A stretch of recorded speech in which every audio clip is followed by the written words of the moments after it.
Good evening, ladies and gentlemen. How you doing? This is E-Dizzle Senior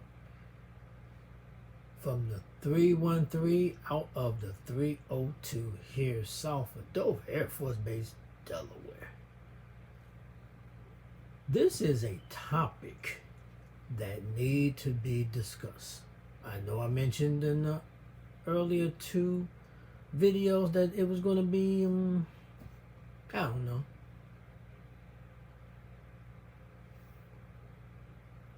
policing and racial injustice, dealing with policing, but I'm going to deal with almost the same thing, but I'm going to sway from policing to the judicial system altogether and the inequities of the judicial system. So,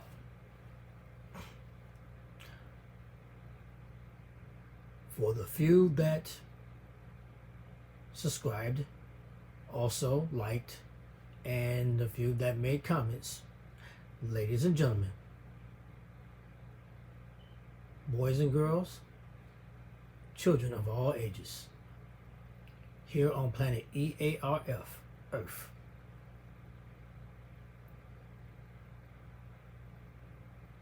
let's get ready to rumble!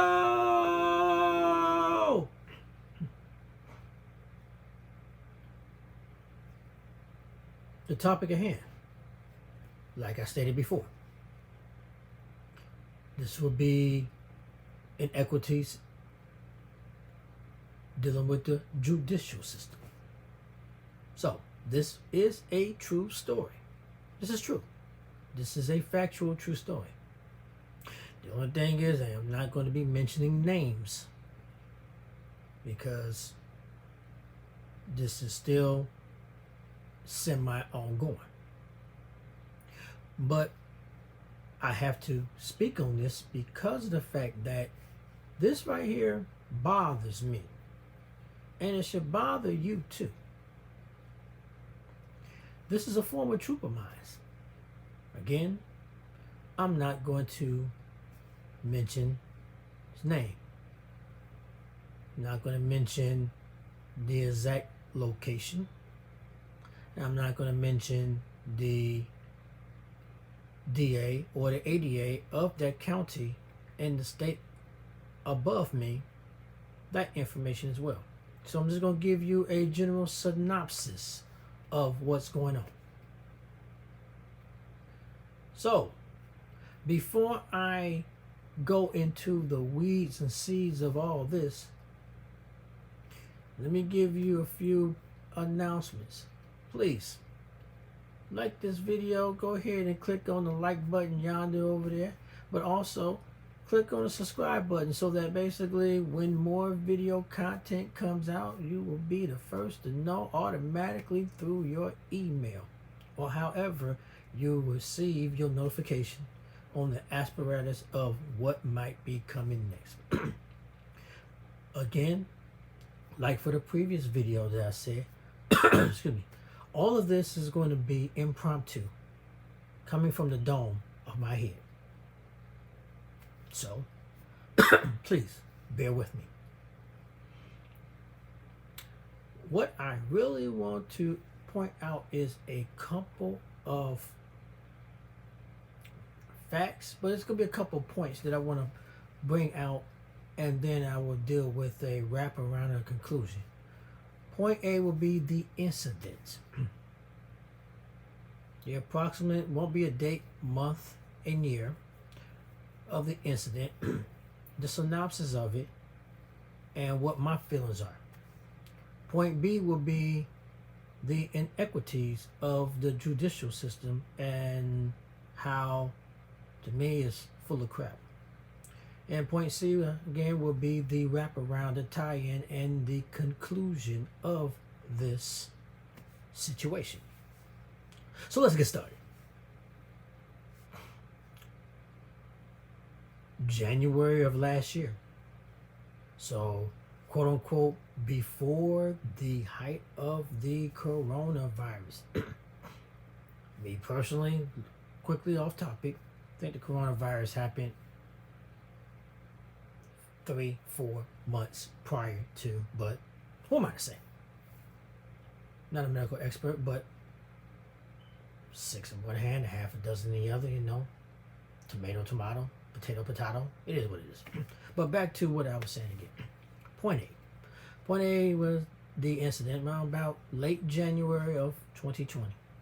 My former troop, along with his spouse, was at a eating establishment in a affluent, more Caucasian area of this county, of the state above where I'm residing.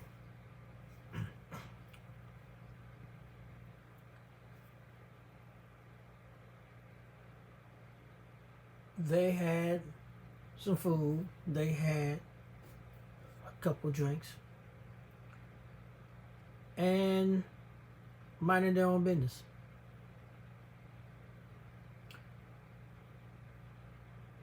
They proceed to walk out, probably around about midnight-ish time frame, still minding their business. But according to the ADA, my former troops ADA of the county, of the state above where I reside, that after a certain time, the eating establishment becomes a bar. Never heard of that before. Try to do some research, but okay, whatever. Maybe this is something that is beknownst to me, but please, I don't know. Crazy to me, but let's go on with the story.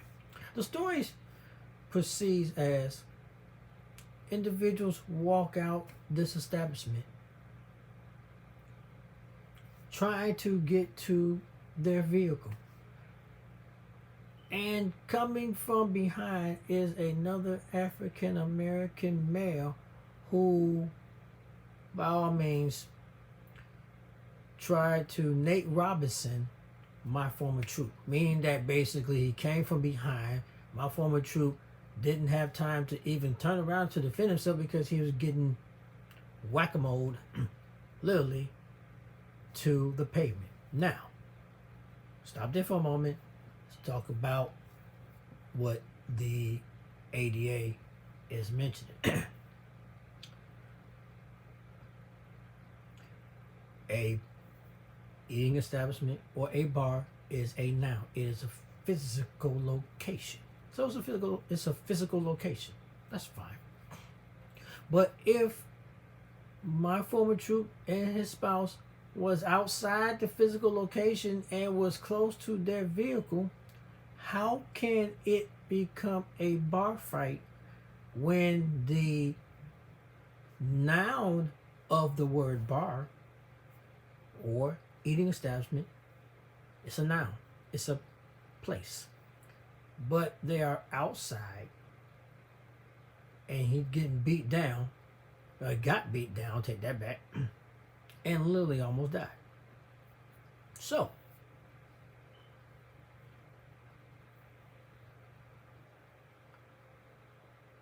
point A is basically done, so now I'm going to transition to point B.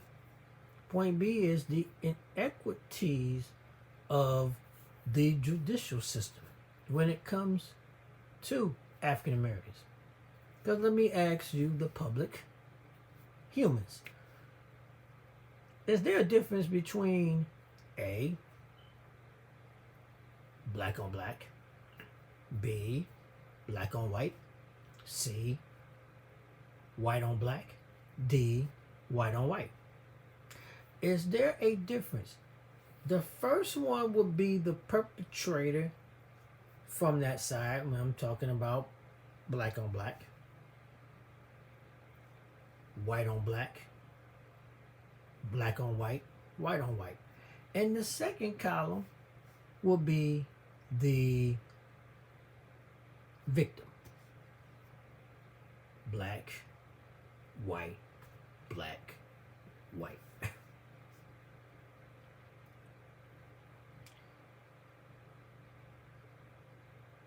Is justice for us?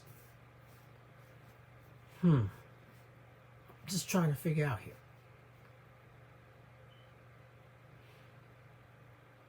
Let me think. I just need someone to explain to me, like I'm a 2-year-old, how to bring back the end of point A. How does a person gets hit from behind, knocked to the cement? Doesn't matter if the person got back up and maybe hit, but got hit from behind, knocked to the cement, got hit from behind, got wailed like literally MMA, like it was a tables, ladders, and chairs match, WWE or AEW or Impact Wrestling or Ring of Honor or New Japan, whatever. The inequity that I see here is pretty much an ADA and a DA from the county, like I said, from the state above, because I don't want to give out too much information just in case they may see it and think they want to sue somebody. So I'm just talking in general terms. That the black on black crime, meaning that the two black individuals supposed to know each other. But in this case, that's not true. My former troop did not know this individual from Adam and Eve, Adam and Steve, but it really doesn't matter because the fact that in the eyes of the Caucasian side of the house, black on black means that they friends. Y'all was at the eating establishment drinking together. Not necessarily true. And the bad thing is my former troop almost literally died. He had his wires shut. He had, bleeding in the brain, concussion, post-concussion.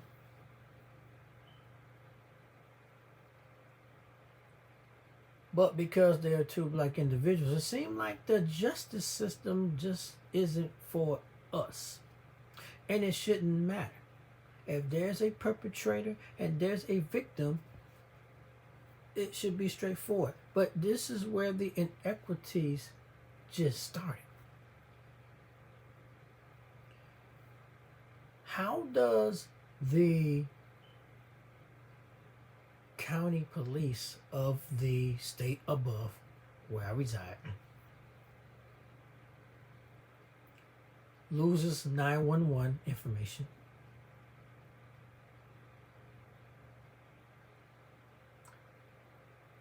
the actual tapes or the actual street cameras was not adequate enough to actually be visualized to see the individual, the sheriff or the officer that was on the scene stated would testify at the trial, but then at the last moment decide not to testify at the trial. To me, it sounds like it's a conspiracy here. It's a conspiracy. It's a conspiracy because it seems like they don't give a rat's ass, because it's almost like, I'm just going to say it, two niggas fighting each other. But it's not a fight when you're not knuckling up and you ain't doing MMA, or you're not doing tables, ladders, and chairs. You're not doing a cage match. You're not facing the person. If the person come from behind, whack you a few times, and this, that, and the other, how can that be considered a fight? A fight is two people punching each other, trying to knock the hell out of each other. But if one person gets whacked from behind and get the doggone brains damn near splattered, this, that, and the other, then that's not a fight.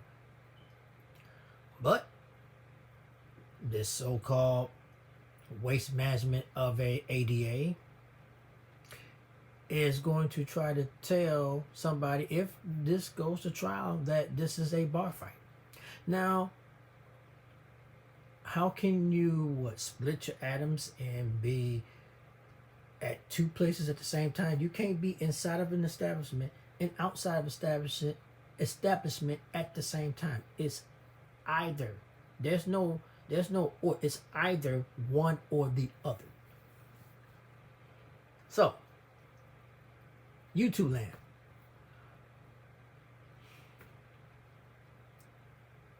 Because this sounds crazy to me, and because I don't understand stupidity, please help me. And please help me to help myself to try to understand this, because it just doesn't make any sense. It doesn't. It cannot make any sense. Why it can't make any sense is because of the fact that how can two people fight when one person got whacked and did not know he was getting whacked, but got whacked anyway, almost died, brain bleeding, hemorrhage, jaws wired shut for months, and the authorities lost all evidence. So, to even up the inequities of this injustice or possible injustice, my suggestion to my former troop is to have another council sue the county and the police department or sheriff's office of the county, of the state above where I reside. Because how can, in the 21st century, how can you lose everything? How do you lose all evidence? How do you lose the evidence of 911 calls? How do you lose evidence of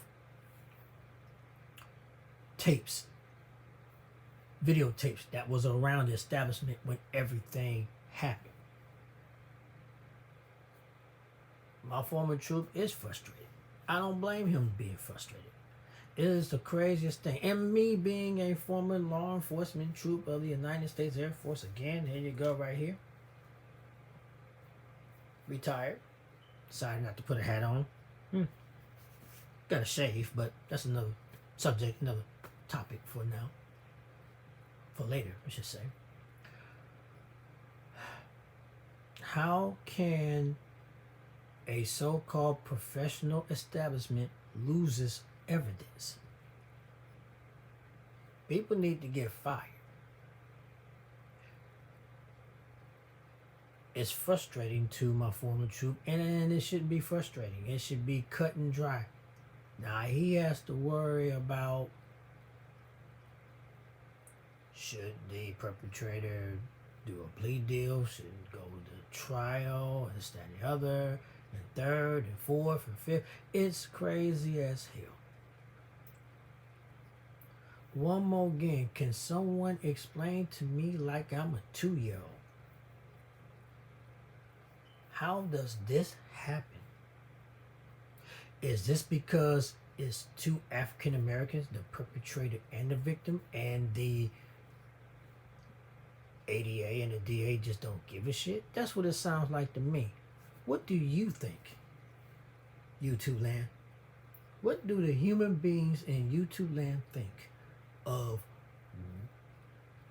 why this is it? Because again, before I end this, for the conclusion, would this be any different if this was a black on white? Meaning the perpetrator is an African American black dude and the victim was a white dude. My opinion, yes, it'd have been different. The nigga would have been locked up. Nigga would have not seen the doggone time of day. And they will throw a whole bunch of books at him. Every book that you could think of, every alphabet, phonetic, Greek, whatever, what have you. But all I'm saying is this is crazier than two hoops and a pooper scoop. This is crazy. This is straight up freaking bananas. Okay? Bananas. But anywho, what do you think? Now, in conclusion, because I'm about to end this, I talked about the incident of my former troop, and I talked about the inequities of the judicial system dealing with the county of the state above where I reside. That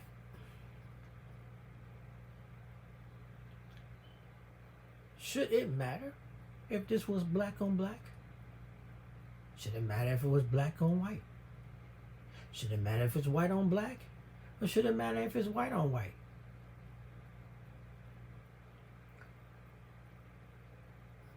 It shouldn't. Justice is supposed to be just for all. But my theory of ending all this is because of the fact that in the Constitution we are still 3/5 of a human. I'm looking at myself. I'm still trying to figure out where the 40% that I'm not a human being at. But is this still the same remedy of foolishness when it comes to the inequities of justice? Please, let me know. Let me know how you feel. And let me know that basically, is this something that might be overblown, or could it be something that a change can happen? And if a change can happen, what is the suggestion for the change itself? So that hopefully this incident should not happen to anyone. And if it does happen, how can we alleviate it from happening again? And my last suggestion to my former troop is, if you decide to go to trial, bring up the perpetrator's past. Doesn't matter if it's a DUI. It doesn't matter if it's armed robbery. It doesn't matter if it's B&E. It doesn't matter if it's an accessory to this, that, and the third. Do what you gotta do to get your point across. Because you're gonna have a jury. You're gonna have a judge. And eventually, something has to be decided. If it goes that far. So, to my former troop, I am glad that basically, dude, you are still alive. So I pray for you, and I hope that day by day, the things that happen to you, it will heal as much as it can heal. To everybody in YouTube land, not just in the 313, but everywhere. Take a look at yourself. Take a look at the situation, and just take a look to see, is there anything we as African American or Black Americans can do to stop the inequities, the racism of policing? Will be another topic, and that will be the next topic for tomorrow. This is justice, the judicial system, and the racism that comes within that. So, I'll say this one more again. Please, when you get a chance, click on that subscribe button underneath. Swing over to your right and left, depending on if it's a phone, if it's Android or iPhone, iPad, or any type of tablet. Click on that like button. And if you don't mind, please provide me with a comment. Good, bad, indifference, it doesn't matter. This isn't here for money that I'm doing. This is here for information. Okay?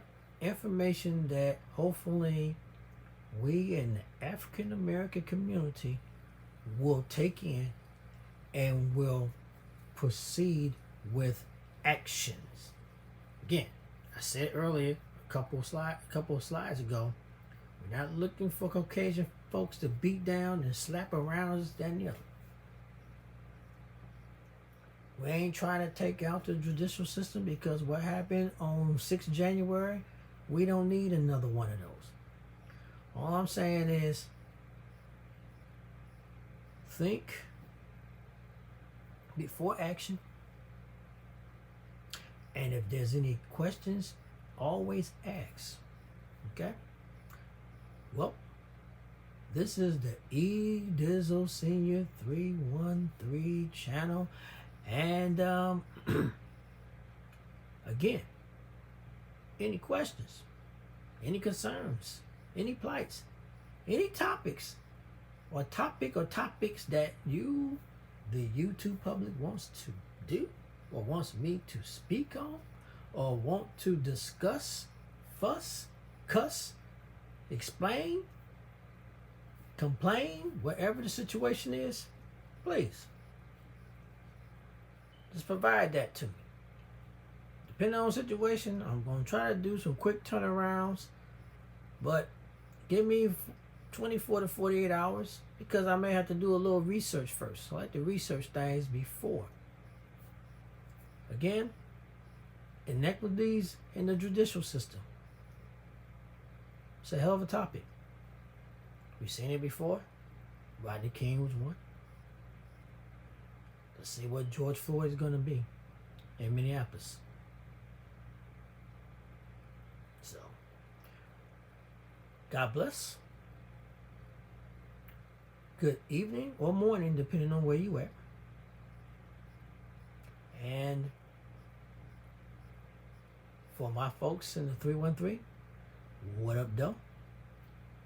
And see you when I see you.